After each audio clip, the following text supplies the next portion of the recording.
Rusia y China siguen uniendo esfuerzos para reducir su dependencia del dólar, lo que sin duda está consolidando una alianza financiera que a su vez podría empezar a seducir a otros países cansados de los abusos del tío Sam. El inicio de la desdolarización se remonta a 2014, cuando Occidente impuso sanciones a Rusia por la reunificación de Crimea, y luego la guerra comercial declarada por Estados Unidos contra China solo ha acelerado este proceso. Para que lo entiendan, se calcula que en el 2015 aproximadamente el 90% de las transacciones comerciales entre China y Rusia se realizaban en dólares estadounidenses, pero según datos del primer trimestre de este año, las transacciones comerciales entre China y Rusia es de tan solo el 46%. Y bajando. ¿Por qué esto es importante? Bueno, porque prácticamente Rusia y China son enemigos geopolíticos de Estados Unidos, y hartos de las sanciones en su contra están interesados en reducir el dominio del dólar en los mercados mundiales. Al reducir el uso del dólar en sus acuerdos, lo más probable es que Moscú y Pekín logren evitar las sanciones de Estados Unidos. Y mientras esto ocurre, China gana influencia en todo el mundo al tiempo que siente el respaldo desde Moscú. Pero Estados Unidos es muy inteligente y siempre tiene guardados varios planes de acción, a fin de no perder su hegemonía. Si el plan A no funciona, prueba el plan B, y si el plan B no funciona, prueba el C, y así sucesivamente, hasta llegar a su último recurso, la guerra. Soy Gabriel Bulgakov y hoy analizaremos algunos detalles sobre la Guerra Fría 2.0 en la que nos encontramos. Ya lo dijo el politólogo Raymond Aron en 1947, cuando la Guerra Fría recién encendía sus motores. La paz es imposible, la guerra es poco probable. Y realmente así sucedió entre la URSS y Estados Unidos a lo largo de casi medio siglo, pero ahora no todos tienen claro que esta premisa se cumpla. Sin más introducción, empecemos, que el video de hoy lleva más candela que un dragón.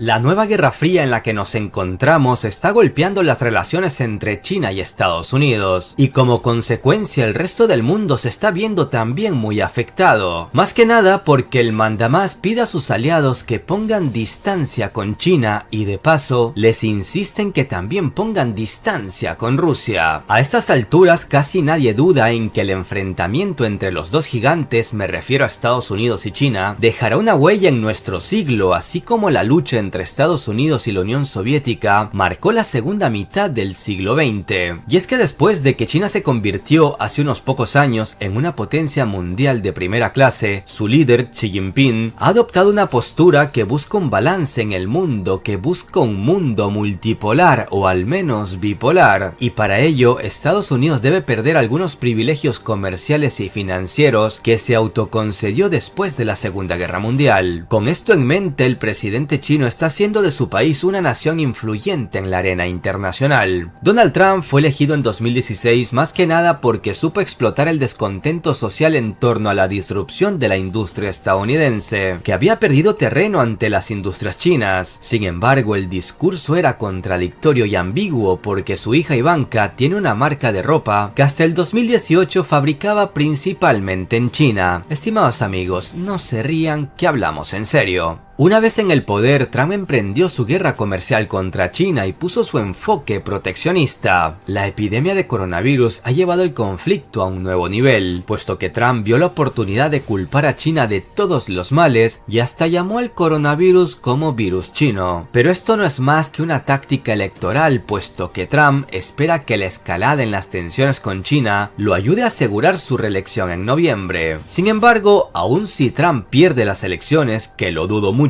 la posible aparición en la Casa Blanca del demócrata Joe Biden no cambiará en nada la relación de tensión que desde Washington se emprende contra Pekín y Moscú. Por eso Putin siempre dice que le da igual quién gana las presidenciales en Estados Unidos, puesto que la política exterior estadounidense no cambia, es la misma, gane un demócrata o gane un republicano. A sabiendas de esto, China y Rusia siguen trabajando juntos porque esperar diplomacia y cordura desde Washington suena un chiste muy malo.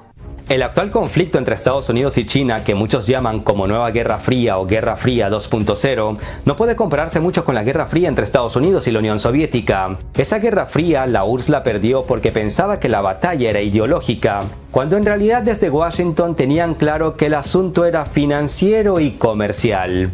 Así que mientras desde Moscú predicaban la igualdad y brindaban apoyo a los que querían un mundo más equitativo, desde Washington movieron sus hilos para hacer que el comercio mundial girara en torno a su moneda. En un principio respaldando el dólar estadounidense con oro y luego respaldando su moneda con su poder, con el ejército de Estados Unidos. Se dice que el valor del dólar se basa en la confianza del resto de países. Mentira, no se basa en la confianza, sino en el temor de los países soberanos de terminar bombardeados como Irak o Libia. Los creadores de este sistema en el que vivimos se burlaban y se burlan de todo el mundo porque lograron que, por ejemplo, México le vendiera, digamos, $100 en petróleo a Estados Unidos. Quien le paga a México con un papel verde que conocemos como billete de $100 que ellos acaban de imprimir por tan solo 14 centavos. Y no solo eso, sino que lograron que casi todos los países del mundo comercializaran en dólares. Esto se entiende mejor con un ejemplo ilustrativo. Digamos que México le quiere vender a Chile $100 en petróleo. Como el comercio mundial se paga solo en dólares, Chile necesita ir a Estados Unidos a conseguir esos $100. ¿Cómo los consigue? Pues fácil, o exportando a Estados Unidos sus propios productos como pescado o frutas a cambio de dólares, o vendiéndole a Estados Unidos oro. Así los chilenos obtienen papeles verdes para pagarle a México esos $100 en petróleo. $100 que en Estados Unidos acaban de imprimir por 14 centavos. Como vemos, el negocio es redondo. Entonces, ¿qué es el dólar? Un papel pintado de verde que hasta 1971 estuvo respaldado por oro, pero luego quedó respaldado por el mayor ejército que jamás ha existido, el ejército de Estados Unidos. Hay muchos que defienden el dólar sin saber que Estados Unidos imprime sus billetes sin control y que mientras el resto del mundo los consigue con mucho sudor, con mucho trabajo, con la extracción de recursos, con la pesca, con la producción de productos o lo que sea para conseguir esos papeles verdes y luego poder pagar sus importaciones, a Estados Unidos les basta con encender la máquina impresora de dólares. Nos dijeron el dólar vale tanto como el oro. Sí, hasta 1971. Luego es papel pintado respaldado por su ejército. ¿Ven justicia en todo esto? Yo no. Porque Estados Unidos tiene el monopolio de impresión de billetes. Y si le damos este privilegio a otro país como a México con su peso mexicano, ni lo piensen. Eso es sinónimo de guerra.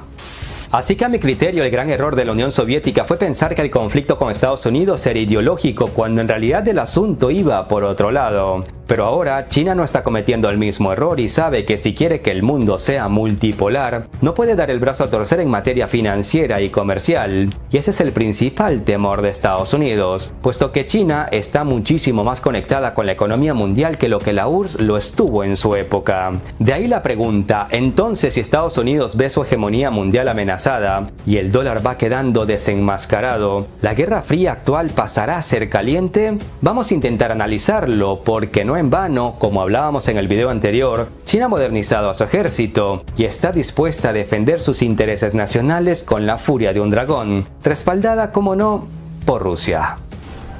Con Donald Trump dirigiendo a la nación más poderosa del mundo, hemos visto cómo muchos países como Francia o Alemania empiezan a plantearse que quizás no es buena idea seguir ciegamente todas las órdenes y propuestas desde Estados Unidos, especialmente después de que el propio Trump ponga en peligro los intereses de aliados y rivales con su Estados Unidos primero. Los europeos empiezan a darse cuenta de que quizás su influencia colectiva, su influencia en bloque, tiene mucho peso para velar por sus propios intereses. Muchos europeos empiezan a darse cuenta de que efectivamente Estados Unidos abusa de su poder para torpedear proyectos como el gasoducto ruso Nord Stream 2, con el que Rusia inyectará gas directamente a media Europa, pero desde Estados Unidos ven con malos ojos este proyecto, de ahí que haga berrinches como niño malcriado para que el proyecto no se concluya, y como vimos en un video anterior, desde Alemania ya le dijeron al tío Sam, basta. Y es que a decir verdad, Estados Unidos no tiene fundamentos morales para exigir nada a sus aliados, de ahí que muchos crean que Washington está echando por tierra las relaciones con sus aliados, más que nada luego de que desde Washington recuerden con insistencia de que ellos son los todopoderosos. Si bien las élites políticas estadounidenses han adoptado una estrategia de medidas preventivas y sanciones contra Rusia, su impacto en Moscú no parece estar a la altura de lo que esperaban. Algunos creen que con las sanciones y bloqueos Estados Unidos busca que Rusia les pida clemencia, clemencia, para luego exigirle a Moscú que se oponga a China, para así impedir la creación de una coalición chino-rusa contra Estados Unidos. Para estropear la relación entre China y Rusia, Estados Unidos está utilizando el poder blando y el poder inteligente. Es por eso que en los medios estadounidenses y especialmente en las redes sociales vemos un fuerte aumento en el número de quienes están tratando de difamar la relación entre China y Rusia. Sin embargo, Putin y Xi Jinping cooperan muy estrechamente, por lo que el plan estadounidense de poner a Rusia en contra de China no parece que vaya a tener mucho éxito. Y ojo a los siguientes datos, porque es aquí donde algunas ideas se pueden tornar muy peligrosas para todo el mundo.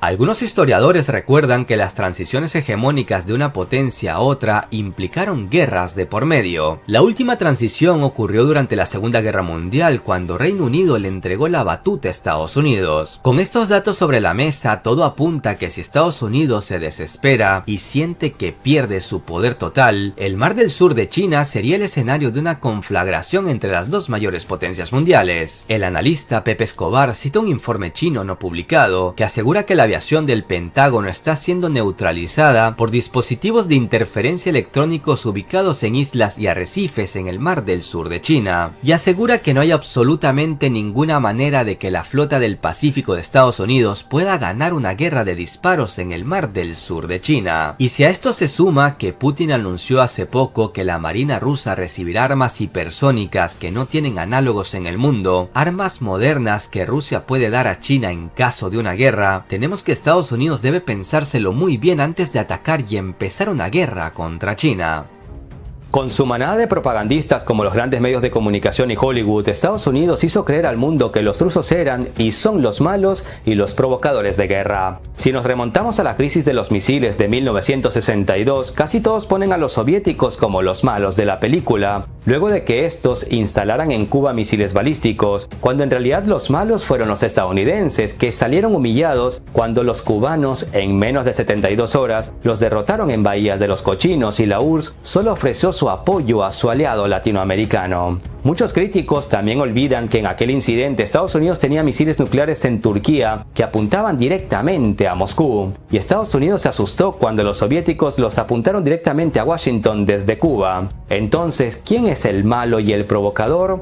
¿El que invade un país soberano y apunta con misiles nucleares a otro, o aquel que simplemente se defiende? Al final, Estados Unidos logró lo que quería, que la URSS saliera de su patio trasero, de América Latina, y se aseguró que nunca más regresaran, porque a Estados Unidos les gusta encender guerras lejos de sus fronteras. De ahí que Oriente Medio, Europa y Asia sean bonitos campos de batalla para Estados Unidos. Pese a todo, Estados Unidos cree que tiene el derecho de usar el territorio de sus aliados europeos para apuntar con sus armas hacia Moscú. Dicen que Rusia es agresiva, y lo dicen con descaro porque sí, efectivamente Rusia despliega armamento, pero a diferencia de Estados Unidos lo hace dentro de sus fronteras, y como medida preventiva al ver que la OTAN la rodea y apunta con armas de todo tipo. Otra vez pregunto, ¿quién provoca a quién? Y ahora dicen que China es agresiva, cuando en realidad son los buques y portaaviones estadounidenses los que se pasean por las fronteras chinas. Si China pasease un pesquero, no un buque de guerra, sino un pesquero por las fronteras californianas, Estados Unidos gritaría como una histérica.